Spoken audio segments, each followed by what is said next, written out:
ಎಲ್ಲರಿಗೂ ನಮಸ್ಕಾರ. Myself Nagesh Shetty, Hassan professor, government first aid college, Honnavar. ಈ ಒಂದು ವಿಡಿಯೋದಲ್ಲಿ ಕರ್ನಾಟಕ ವಿಶ್ವವಿದ್ಯಾಲಯದ BA ರಾಜ್ಯಶಾಸ್ತ್ರದ 2ನೇ ಸೆಮಿಸ್ಟರ್ನಲ್ಲಿ ಬರುವ ಪ್ಲೇಟೋಸ್ ಥಿಯರಿ ಆಫ್ ಎಜುಕೇಷನ್, ಪ್ಲೇಟೋಸ್ ಅವರ ಶಿಕ್ಷಣ ಸಿದ್ಧಾಂತದ ಕುರಿತಂತೆ ಕೆಲವೊಂದು ವಿಷಯಗಳನ್ನು ನಿಮ್ಮೊಂದಿಗೆ ನಾನು ಹಂಚ್ಕೋತೀನಿ. ಮೊದಲನೇದಾಗಿ ಈ ಒಂದು ವಿಡಿಯೋದಲ್ಲಿ ನಿಮಗೆ ಪ್ಲೇಟೋರವರ ಕಲ್ಪನೆಯಂತೆ ಎಜುಕೇಷನ್, ಶಿಕ್ಷಣ ಅಂತ ಹೇಳಿದ್ರೆ ಏನು, ಅದರ ಅರ್ಥವನ್ನು ನಾನು ಇಲ್ಲಿ ನಿಮ್ಮ ಜೊತೆ ಡಿಸ್ಕಸ್ ಮಾಡ್ತೀನಿ. ಎರಡನೇದು, ಶಿಕ್ಷಣದ ಗುರಿ ಏನಿದೆ. ಸೊ ಶಿಕ್ಷಣದ ಗುರಿಯ ಕುರಿತಂತೆ ಪ್ಲೇಟೋರವರ ಕಲ್ಪನೆ ಏನಿದೆ ಅವುಗಳನ್ನು ನಿಮ್ಮ ಜೊತೆಗೆ ಡಿಸ್ಕಸ್ ಮಾಡ್ತೀನಿ. ಆಬ್ಜೆಕ್ಟಿವ್ಸ್ ಆಫ್ ಎಜುಕೇಷನ್, ಶಿಕ್ಷಣದ ಉದ್ದೇಶ ಏನಿದೆ, ಪ್ಲೇಟೋರವರ ಪ್ರಕಾರ ಶಿಕ್ಷಣದ ಉದ್ದೇಶ ಏನು ಅದನ್ನು ನಿಮ್ಮ ಜೊತೆ ಡಿಸ್ಕಸ್ ಮಾಡ್ತೀನಿ. At the end I will discuss about the features of Plato's education, ಅಂದರೆ ಪ್ಲೇಟೋನ ಶಿಕ್ಷಣ ಪದ್ಧತಿಯ ವೈಶಿಷ್ಟ್ಯಗಳು ಏನಿವೆ ಅವುಗಳನ್ನು ನಿಮ್ಮೊಂದಿಗೆ ಡಿಸ್ಕಸ್ ಮಾಡುವಂಥ ಒಂದು ಪ್ರಯತ್ನವನ್ನು ಮಾಡ್ತಾ ಹೋಗ್ತೀನಿ. ಸೊ ಪ್ಲೇಟೋಸ್ ಥಿಯರಿಯನ್ನು ತಗೊಂಡಾಗ, ಶಿಕ್ಷಣದ ಸಿದ್ಧಾಂತವನ್ನು ತಗೊಂಡಾಗ ಎರಡು ರೀತಿಯ ಶಿಕ್ಷಣದ ಬಗ್ಗೆ ಉಲ್ಲೇಖಿಸ್ತಾನೆ, ಪ್ರೈಮರಿ ಎಜುಕೇಷನ್ ಮತ್ತು ಹೈಯರ್ ಎಜುಕೇಷನ್. ಬಟ್ ಆ ಎರಡು ವಿಧದ ಶಿಕ್ಷಣದ ಕುರಿತಂತೆ ನಾನು ಈ ಸೆಷನ್ನಲ್ಲಿ ನಿಮ್ಮ ಜೊತೆ ಡಿಸ್ಕಸ್ ಮಾಡಲ್ಲ. ಇಲ್ಲಿ ಕೇವಲ ಶಿಕ್ಷಣದ ಉದ್ದೇಶ, ಅದರ ಮಹತ್ವ, ಅದರ ವೈಶಿಷ್ಟ್ಯಗಳನ್ನು ಮಾತ್ರ ಈ ಒಂದು ಸೆಷನ್ನಲ್ಲಿ ನಿಮ್ಮೊಂದಿಗೆ ಡಿಸ್ಕಸ್ ಮಾಡುವಂಥ ಒಂದು ಪ್ರಯತ್ನವನ್ನು ನಾನು ಮಾಡ್ತೀನಿ. ಮೊದಲನೇದಾಗಿ I will discuss about the meaning of education. ಶಿಕ್ಷಣ ಅಂತ ಹೇಳಿದ್ರೆ ಏನು ಪ್ಲೇಟೋರವರ ಪ್ರಕಾರ, according to the Plato. So ಅದನ್ನು ಡಿಸ್ಕಸ್ ಮಾಡುವ ಮೊದಲು, ಅವರ ಶಿಕ್ಷಣದ ಕುರಿತಂತೆ ಅವರ ಕಲ್ಪನೆ ಏನಿದೆ ಅದನ್ನು ಡಿಸ್ಕಸ್ ಮಾಡುವ ಮೊದಲು just brief about the Plato. So Plato ಶಿಕ್ಷಣಕ್ಕೆ ಅಪಾರವಾದಂಥ ಪ್ರಾಮುಖ್ಯತೆಯನ್ನು ನೀಡಿರುವಂಥದ್ದು ನಾವು ನೋಡ್ತಾ ಹೋಗ್ತೇವೆ. ದಿ ರಿಪಬ್ಲಿಕ್ ಅನ್ನುವಂಥ ಒಂದು ಗ್ರಂಥ ಏನಿದೆ ಆ ಗ್ರಂಥದಲ್ಲಿ ಶಿಕ್ಷಣದ ಕುರಿತಂತೆ ವಿವರವಾದಂಥ ಉಲ್ಲೇಖವನ್ನು ಪ್ಲೇಟೋ ಮಾಡಿರುವಂಥದ್ದು ನಾವು ನೋಡ್ತಾ ಹೋಗ್ತೀವಿ. ಸೊ ಪ್ಲೇಟೋ ಪ್ರಕಾರ ಶಿಕ್ಷಣ ಅಂತ ಹೇಳಿದ್ರೆ education, the initial acquisition of virtue by the child when the feeling of pleasure and affection, pain and hatred that well up in his soul are channeled in the right course before he can understand the reason why. Education then is the matter of correctly disciplined feelings of pleasure and pain. So Plato ಪ್ರಕಾರ ಶಿಕ್ಷಣ ಅಂತ ಹೇಳಿದ್ರೆ ಮಗುವಿನ ಪ್ರಾರಂಭದಲ್ಲಿ ಸದ್ಗುಣವನ್ನು ಅದು ಕಲಿಸ್ತಾ ಹೋಗುತ್ತೆ. ಅಂದರೆ ಅವನ ಪ್ರಾರಂಭಿಕ ಹಂತದಲ್ಲಿ ಸದ್ಗುಣವನ್ನು ಕಲಿಸುವಂಥ ಒಂದು ಪ್ರಯತ್ನವನ್ನು ಶಿಕ್ಷಣ ಮಾಡ್ತಾ ಹೋಗುತ್ತೆ. ಅದರ ಜೊತೆಗೆ ಸಂತೋಷ ಮತ್ತು ವಾತ್ಸಲ್ಯ, ನೋವು ಮತ್ತು ದ್ವೇಷದ ಭಾವನೆಗಳು, ಸರಿಯಾದ ತರ್ಕವನ್ನು ತಿಳಿಯುವ ಮೊದಲೇ ಅವನ ಆತ್ಮದಲ್ಲಿ ಚೆನ್ನಾಗಿ ರೂಢಿಗತವಾಗುವಂಥ ಒಂದು ಪ್ರಯತ್ನ ಶಿಕ್ಷಣದ ಮೂಲಕ ಆಗುವಂಥದ್ದನ್ನು ನೋಡ್ತಾ ಹೋಗ್ತೀವಿ. ಸರಿಯಾದ ಶಿಕ್ಷಣವನ್ನು ಪಡೆಯುವಾಗ ಅವನು ತರ್ಕವನ್ನು ಅರ್ಥ ಮಾಡ್ಕೊಳ್ತಾನೆ. ಸಂತೋಷ ಮತ್ತು ನೋವಿನ ಸರಿಯಾದ ಶಿಸ್ತುಬದ್ಧ ಭಾವನೆಯನ್ನು ಈ ಶಿಕ್ಷಣ ಕಲಿಸುತ್ತೆ ಅನ್ನುವಂಥದ್ದನ್ನು ಪ್ಲೇಟೋ ಉಲ್ಲೇಖಿಸಿರುವಂಥದ್ದು ನಾವು ನೋಡ್ತಾ ಹೋಗ್ತೀವಿ. ದೆನ್ ಗೋಲ್ ಆಫ್ ಎಜುಕೇಷನ್, ಶಿಕ್ಷಣದ ಗುರಿ ಏನಿದೆ ಪ್ಲೇಟೋ ಪ್ರಕಾರ. ಮೊದಲನೇದು preparing learner for future life. ಅವನ ಪ್ರಕಾರ ಶಿಕ್ಷಣ ಅನ್ನುವಂಥದ್ದು ಭವಿಷ್ಯದ ಜೀವನಕ್ಕಾಗಿ ಕಲಿಯುವ ಒಂದು ಉದ್ದೇಶಕ್ಕಾಗಿದೆ. ನಮ್ಮ ಭವಿಷ್ಯ ಏನಿದೆ ಆ ಭವಿಷ್ಯದ ಜೀವನಕ್ಕಾಗಿ ನಾವು ಕಲಿತೀವಿ, ಭವಿಷ್ಯಕ್ಕಾಗಿ ಕಲಿತೀವಿ, ಶಿಕ್ಷಣವನ್ನು ಪಡ್ಕೋತೀವಿ ಅನ್ನುವಂಥದ್ದು ಪ್ಲೇಟೋನ ಶಿಕ್ಷಣದ ಬಹುಮುಖ್ಯವಾದಂಥ ಗುರಿ ಅಂತ ನಾವು ಕರಿತಾ ಹೋಗ್ತೀವಿ. Because Plato held the view that without education the individual would make no progress any more than patient who believed in curing himself by his own loving remedy without giving up his luxurious mode of living. ಅವನ ಪ್ರಕಾರ ಏನಿದೆ ಅಂತ ಹೇಳಿದ್ರೆ ವ್ಯಕ್ತಿಯು ಹೆಚ್ಚಿನ ಪ್ರಗತಿಯನ್ನ ಸಾಧಿಸುವುದಿಲ್ಲ ಒಂದೊಮ್ಮೆ ಅವನಿಗೆ ಯಾವುದೇ ಶಿಕ್ಷಣ ಇಲ್ಲ ಅಂತ ಹೇಳಿದ್ರೆ. ಶಿಕ್ಷಣ ಇಲ್ಲ ಅಂತ ಹೇಳಿದ್ರೆ ಹೆಚ್ಚಿನ ಪ್ರಗತಿಯನ್ನು ವ್ಯಕ್ತಿ ಸಾಧಿಸಲಿಕ್ಕೆ ಸಾಧ್ಯ ಆಗಲ್ಲ. ಯಾವ ರೀತಿ ಅದನ್ನ ಉಲ್ಲೇಖಿಸಿ ಹೇಳ್ತಾನೆ ಅಂತ ಹೇಳಿದ್ರೆ, ಒಬ್ಬ ರೋಗಿ ತನ್ನ ಐಷಾರಾಮಿ ಜೀವನವನ್ನ ಬಿಟ್ಕೊಡದೆ ತನ್ನದೇ ಆದ ಒಂದು ಪ್ರೀತಿಯ ವಿಧಾನದಿಂದ ತನ್ನನ್ನು ತಾನು ಗುಣಪಡಿಸಿಕೊಳ್ತೀನಿ ಅನ್ನುವ ಆ ರೀತಿ ಯಾರು ನಂಬುತ್ತಾರೋ ಆ ರೀತಿ ನಂಬುವ ವ್ಯಕ್ತಿಯನ್ನ ಅನ್ಎಜುಕೇಟೆಡ್ಗೆ, ಶಿಕ್ಷಣವಿಲ್ಲದಿರುವಂತಹ ವ್ಯಕ್ತಿಗೆ ಹೋಲಿಸುವಂತ ಒಂದು ಪ್ರಯತ್ನವನ್ನು ಪ್ಲೇಟೋ ಮಾಡ್ತಾ ಬಂದಿರುವಂಥದ್ದು ನೋಡ್ತೀವಿ. So ಹಾಗಾಗಿ therefore Plato stated that education touches the evil at the grassroots and changes the whole outlook on life. ಅಂತ ಹೇಳಿದ್ರೆ ಶಿಕ್ಷಣವು ತಳಮಟ್ಟದಲ್ಲಿ ಕೆಟ್ಟದನ್ನು ನಿವಾರಿಸುವಂಥದ್ದು ಮತ್ತು ಜೀವನದ ಸಂಪೂರ್ಣ ದೃಷ್ಟಿಕೋನವನ್ನು ಬದಲಾಯಿಸುವ ಪ್ರಯತ್ನವನ್ನು ಶಿಕ್ಷಣ ಮಾಡುತ್ತೆ ಅನ್ನುವಂಥದ್ದು ಪ್ಲೇಟೋ ಹೇಳ್ತಾ ಬಂದಿರುವಂಥದ್ದು ನಾವು ನೋಡ್ತೀವಿ. Next, the objective of education, ಶಿಕ್ಷಣದ ಉದ್ದೇಶ. ಶಿಕ್ಷಣವು ಆತ್ಮವನ್ನ ಬೆಳಕಿನ ಕಡೆಗೆ ತಿರುಗಿಸುತ್ತೆ. ಅಂದ್ರೆ objective is to turn the soul towards light. ಬೆಳಕಿನೆಡೆಗೆ ವಾಟ್ ಇಸ್ ಕಾಲ್ಡ್ ಆತ್ಮವನ್ನು ತಿರುಗಿಸುವಂತ ಒಂದು ಪ್ರಯತ್ನ ಶಿಕ್ಷಣ ಮಾಡ್ತಾ ಹೋಗುತ್ತೆ. ಯಾಕಂತ ಹೇಳಿದ್ರೆ ಶಿಕ್ಷಣದ ಮುಖ್ಯ ಕಾರ್ಯ ಜ್ಞಾನವನ್ನ ಆತ್ಮಕ್ಕೆ ಸೇರಿಸುವುದಲ್ಲ. ಒಂದ್ ಕಡೆ ಹೇಳ್ತಾನೆ Plato, the main function of the education is not put the knowledge into the soul but to bring out the latent talents in the soul by directing it towards the right objects. ನಾವೇನು ಹೇಳ್ತಾರೆ ಅಂತ ಹೇಳಿದ್ರೆ, ಶಿಕ್ಷಣ ಅನ್ನುವಂಥದ್ದು ಏನೋ ಜ್ಞಾನವನ್ನ ಆತ್ಮಕ್ಕೆ ಸೇರಿಸುವಂಥದ್ದಲ್ಲ, but ಸರಿಯಾದ ವಸ್ತುಗಳ ಕಡೆಗೆ ನಿರ್ದೇಶಿಸುವಂಥದ್ದು ಜ್ಞಾನ. ಜ್ಞಾನವನ್ನ ಸರಿಯಾದ ವಸ್ತುಗಳ ಕಡೆಗೆ ನಿರ್ದೇಶಿಸಬೇಕಾಗುತ್ತೆ. ಆತ್ಮದಲ್ಲಿ ಸೂಕ್ತ ಪ್ರತಿಭೆಗಳನ್ನ ಹೊರತರುವಂತ ಒಂದು ಕೆಲಸವನ್ನ ಶಿಕ್ಷಣ ಮಾಡ್ತಾ ಹೋಗ್ಬೇಕಾಗತ್ತೆ. ಸೊ ಈ ರೀತಿಯಾಗಿ ಶಿಕ್ಷಣವನ್ನು ಉಲ್ಲೇಖಿಸಿರುವಂಥದ್ದು ನೋಡ್ತೀವಿ. This explanation of Plato on education highlights his object of education and guides the readers in proper directions to unfold the ramification of his theory of education ಅಂತ ಹೇಳಿದ್ರೆ, ಈ ವಿವರಣೆ ಏನಿದೆಯಲ್ಲ, ಪ್ಲೇಟೋನ ವಿವರಣೆ ಅವರ ಶಿಕ್ಷಣದ ಉದ್ದೇಶವನ್ನು ಎತ್ತಿ ತೋರಿಸುತ್ತೆ. ಆಮೇಲೆ ಶಿಕ್ಷಣದ ಸಿದ್ಧಾಂತ ಓದುಗರಿಗೆ, ಶಿಕ್ಷಣ ತಜ್ಞರು, ಇನ್ನಿತರರು ಅಂತ ನಾವೇನು ಕರಿತಾ ಹೋಗ್ತೀವಿ, ಅವರಿಗೆ ಒಂದು ಸರಿಯಾದ ಮಾರ್ಗದರ್ಶನವನ್ನು ನೀಡುವಂಥ ಒಂದು ಪ್ರಯತ್ನವನ್ನ ಇವನ ಶಿಕ್ಷಣದ ಸಿದ್ಧಾಂತ ಮಾಡ್ತಾ ಬಂದಿರುವಂಥದ್ದು ನಾವು ನೋಡ್ತೀವಿ.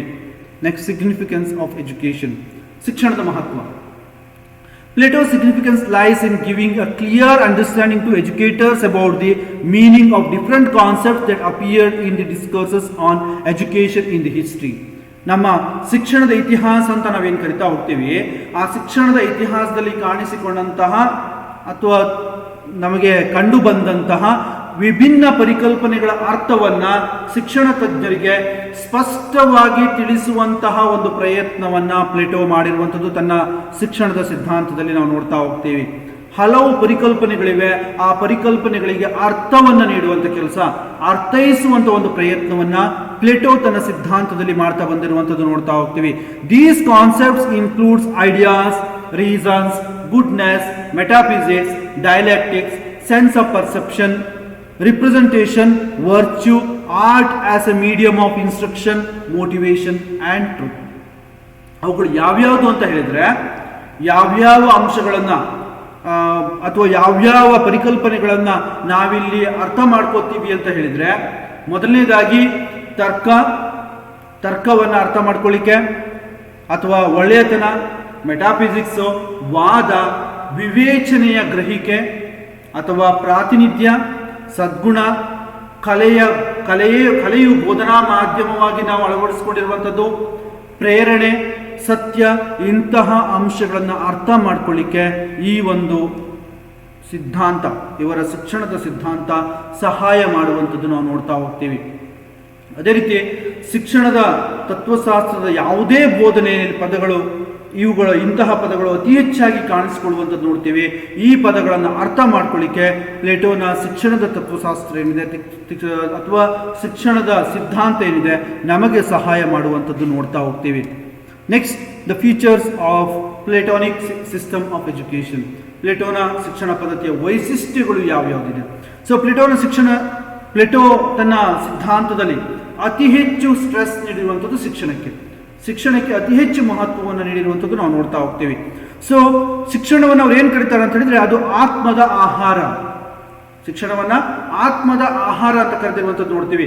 ಆರೋಗ್ಯಕರ ಶಿಕ್ಷಣ ಮತ್ತು ಆತ್ಮ ವ್ಯವಸ್ಥೆಯಲ್ಲಿ ಜೊತೆಯಾಗಿರ್ಬೇಕು ಅಂತ ನಂಬಿದ್ರು. ಅಂದ್ರೆ ರಾಜಕೀಯ ವ್ಯವಸ್ಥೆ, ರಾಜ್ಯ ವ್ಯವಸ್ಥೆಯಲ್ಲಿ ಆರೋಗ್ಯಕರ ಶಿಕ್ಷಣ ಮತ್ತು ಆತ್ಮ ಜೊತೆಯಾಗಿದ್ದಾಗ ಮಾತ್ರ ಸಮಾಜ ಸರಿಯಾಗಿ ಕಾರ್ಯನಿರ್ವಹಿಸಲಿಕ್ಕೆ ಸಾಧ್ಯ ಅನ್ನುವಂಥ ಪರಿಕಲ್ಪನೆ ಇಟ್ಕೊಂಡು ತಮ್ಮ ಕಲ್ಪನೆಯನ್ನ ಉಲ್ಲೇಖಿಸಿರುವಂಥದ್ದು ನಾವು ನೋಡ್ತಾ ಹೋಗ್ತೀವಿ. ಸೊ ಬೇರೆ ಬೇರೆ ಲಕ್ಷಣಗಳನ್ನು ಅವರು ಅಥವಾ ಅವರ ಶಿಕ್ಷಣದಲ್ಲಿರುವಂಥ ವೈಶಿಷ್ಟ್ಯಗಳನ್ನು ನಾವು ನೋಡ್ತಾ ಹೋಗ್ತೀವಿ.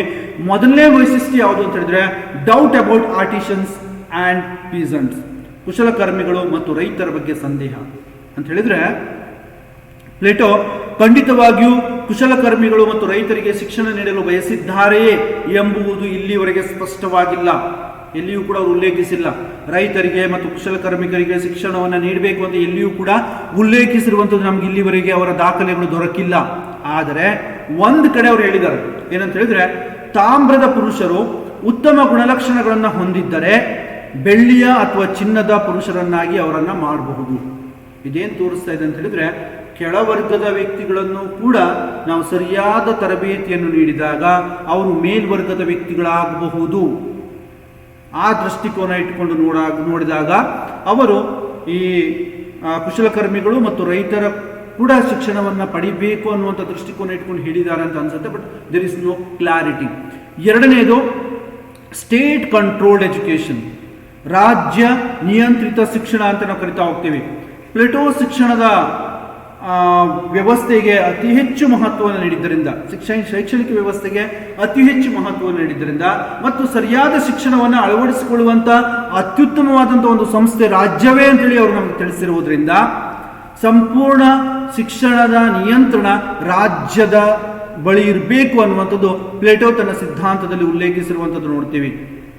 ಶಿಕ್ಷಣವನ್ನು ನೀಡುವಂಥದ್ದು, ಶಿಕ್ಷಣವನ್ನು ನಿಯಂತ್ರಿಸುವಂಥದ್ದು, ರೈಟ್, ಎಲ್ಲವನ್ನ ನಿರ್ದೇಶಿಸುವಂಥ ಜವಾಬ್ದಾರಿ ರಾಜ್ಯ ಹೊಂದಿರಬೇಕು ಅಂತೇಳಿ ಪ್ಲೇಟೋ ತನ್ನ ಸಿದ್ಧಾಂತದಲ್ಲಿ ಉಲ್ಲೇಖಿಸಿರುವಂಥದ್ದು ನೋಡ್ತಾ ಹೋಗ್ತೀವಿ. Then third, strict censorship of literature, ಸಾಹಿತ್ಯದ ಕಟ್ಟುನಿಟ್ಟಾದ ಅನುಮತಿ ಅಂತ ಹೇಳಿದ್ರೆ ತಪ್ಪುದಾರಿಗಳೆಯುವಂತಹ ಕೆಟ್ಟ ಸಾಹಿತ್ಯ ಅಥವಾ ಕೆಟ್ಟ ಮಾಹಿತಿಯುಳ್ಳಂತಹ ಸಾಹಿತ್ಯವನ್ನ ಓದಿದಾಗ ವ್ಯಕ್ತಿಗಳು ಅಥವಾ ಜನರು ದಾರಿ ತಪ್ಪುವಂಥ ಸಾಧ್ಯತೆಗಳು ಹೆಚ್ಚಿಗೆ ಇದೆ. ಸೊ ಕೆಟ್ಟ ಸಾಹಿತ್ಯಗಳು, ತಪ್ಪು ದಾರಿಗಳೆಯುವಂಥ ಸಾಹಿತ್ಯಗಳು ಜನರನ್ನ ಕೆಟ್ಟ ದಾರಿಗೆ ಎಳೆಯಬಹುದು. ಸೊ ನಿರ್ದಿಷ್ಟ ಸಾಹಿತ್ಯಗಳು ಸರಿ ಮತ್ತು ತಪ್ಪು ಅಂತ ನಿರ್ಧಾರ ಮಾಡುವಂಥದ್ದು ಆಡಳಿತಗಾರರು. ಅವರು ಅತ್ಯುತ್ತಮ ನ್ಯಾಯಾಧೀಶರಾಗಿರ್ಬೇಕು ಅಥವಾ ನ್ಯಾಯಾಧೀಶರಾಗಿರ್ತಾರೆ. ಸೊ ಯಾವುದು ಒಳ್ಳೆಯದು, ಯಾವುದು ಕೆಟ್ಟದ್ದು ಅಂದ್ರೆ ರಾಜನಾದಂಥ ವ್ಯಕ್ತಿ ನಿರ್ಧಾರ ಮಾಡಬೇಕಾಗತ್ತೆ. ಯಾವ ಸಾಹಿತ್ಯವನ್ನ ಜನ ಓದಬೇಕು, ಯಾವ ಸಾಹಿತ್ಯವನ್ನ ಜನ ಓದಬಾರ್ದು ಅಂತೇಳಿ, ರೈಟ್. ಸೊ ಅವನ ಪ್ರಕಾರ ಸಾಹಿತ್ಯವನ್ನ ಮಾರುಕಟ್ಟೆಗೆ ತರುವ ಪೂರ್ವದಲ್ಲಿಯೇ ರಾಜ್ಯದ ಅನುಮತಿಯನ್ನು ಪಡ್ಕೋಬೇಕು. ಈ ಸಾಹಿತ್ಯವನ್ನು ನಾನು ಮಾರುಕಟ್ಟೆಗೆ ತರ್ತೀನಿ ಅಂತೇಳಿ. ಸೊ ಈ ರೀತಿಯಾದಂಥ ಒಂದು ಕಲ್ಪನೆಯನ್ನ ಅವನು ವಿವರಿಸಿರುವಂಥದ್ದು ನೋಡ್ತೀವಿ. ನೆಕ್ಸ್ಟ್ ಇನ್ನೊಂದು ಅವ್ರು ಹೇಳಿರುವಂಥದ್ದು ಏನಂತ ಹೇಳಿದ್ರೆ education for both men and women, ಮಹಿಳೆಯರಿಗೆ ಮತ್ತು ಪುರುಷರಿಗೆ ಸಮಾನವಾದಂತಹ ಶಿಕ್ಷಣವನ್ನು ನೀಡಬೇಕು ಅಂತೇಳಿ ಒನ್ ಆಫ್ ದಿ ಕ್ರಾಂತಿಕಾರಿ ಕಲ್ಪನೆಯನ್ನು ಅವರು ಆ ಸಂದರ್ಭದಲ್ಲಿ ಉಲ್ಲೇಖಿಸಿದರು. ಪುರುಷರು ಮತ್ತು ಮಹಿಳೆಯರು ಇಬ್ಬರು ಒಂದೇ ರೀತಿಯ ಶಿಕ್ಷಣವನ್ನು ಪಡೆಯಬೇಕು. ಪುರುಷರು ಮತ್ತು ಮಹಿಳೆಯರು ಇಬ್ಬರು ಸಮಾನವಾಗಿ ರಾಜ್ಯದ ಪ್ರಜೆಗಳಾಗಿದ್ದಾರೆ. ಸೊ ಅವರಿಬ್ಬರು ಸಮಾನವಾದ ರಾಜ್ಯದ ಪ್ರಜೆಗಳಾಗಿರೋದ್ರಿಂದ ಇಬ್ಬರಿಗೂ ಸರಿಯಾದ ಮತ್ತು ಏಕರೂಪದ ಶಿಕ್ಷಣವನ್ನು ನೀಡಬೇಕು ಅನ್ನುವಂಥದ್ದನ್ನ ಪ್ಲೇಟೋ ತನ್ನ ಶಿಕ್ಷಣದಲ್ಲಿ ಉಲ್ಲೇಖಿಸಿರುವಂಥದ್ದು ನಾವು ನೋಡ್ತಾ ಹೋಗ್ತೀವಿ. ಈ ರೀತಿಯಾಗಿ ಪ್ಲೇಟೋ ಪುರುಷರು ಮತ್ತು ಮಹಿಳೆಯರ ಶಿಕ್ಷಣದ ಕುರಿತಂತೆ ತನ್ನ ಕಲ್ಪನೆಯನ್ನು ವಿವರಿಸಿದ್ದಾನೆ. Then both mental and moral development, ಶಿಕ್ಷಣ ಅನ್ನುವಂಥದ್ದು ಮಾನಸಿಕ ಮತ್ತು ನೈತಿಕ ಬೆಳವಣಿಗೆಗೆ ಉಪಯೋಗಕಾರಿ ಅಂತ ಹೇಳಿದ್ರೆ ಆರೋಗ್ಯಕರ ಮನಸ್ಸು ಆರೋಗ್ಯಕರ ದೇಹದಲ್ಲಿ ಮಾತ್ರ ಇರುತ್ತದೆ ಅನ್ನುವಂಥದ್ದು ಒಂದು ನಾಣ್ಣುಡಿ ಪ್ರತಿಯೊಬ್ಬರಿಗೂ ಗೊತ್ತಿದೆ. ಸೊ ಇಂತಹ ಒಂದು ಕಲ್ಪನೆಯನ್ನ ಪ್ಲೇಟೋ ನಂಬಿದ್ರು. ಹಾಗಾಗಿ ಏಕಪಕ್ಷೀಯ ಅಭಿವೃದ್ಧಿಯನ್ನು ಉತ್ತೇಜಿಸುವ ಬದಲು ಯಾವುದೇ ಶಿಕ್ಷಣವು ಅಪೂರ್ಣ, ಅನಗತ್ಯ ಮತ್ತು ಅನಪೇಕ್ಷಿತವಾಗಿರಬಾರ್ದು, ರೈಟ್. ಅಂದ್ರೆ ಒಂದೇ ದೃಷ್ಟಿಕೋನ ಇಟ್ಕೊಂಡು ಚಿಂತಿಸುವ ರೂಪದಲ್ಲಿರಬಾರ್ದು.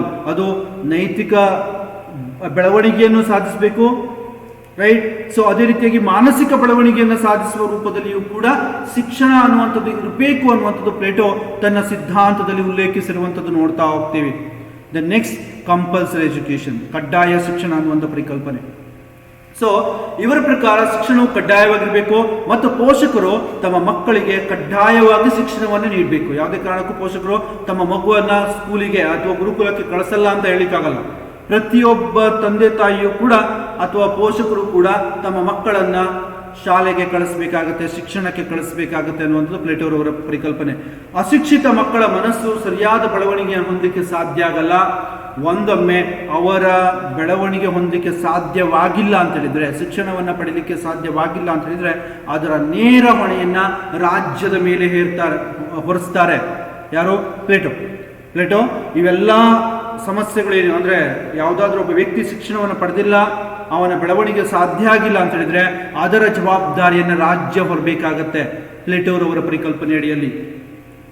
ನೆಕ್ಸ್ಟ್, ರಿಲೇಷನ್ ವಿತ್ ಸೋಲ್, ಆತ್ಮದೊಂದಿಗೆ ಸಂಬಂಧವನ್ನು ಕಲ್ಪಿಸಿದ್ರು. ಶಿಕ್ಷಣ ಅಂದರೆ ಸಾಮಾನ್ಯ ನಾರ್ಮಲ್ ಆಗಿ ಅವರು ಚಿಂತನೆ ಮಾಡಿಲ್ಲ.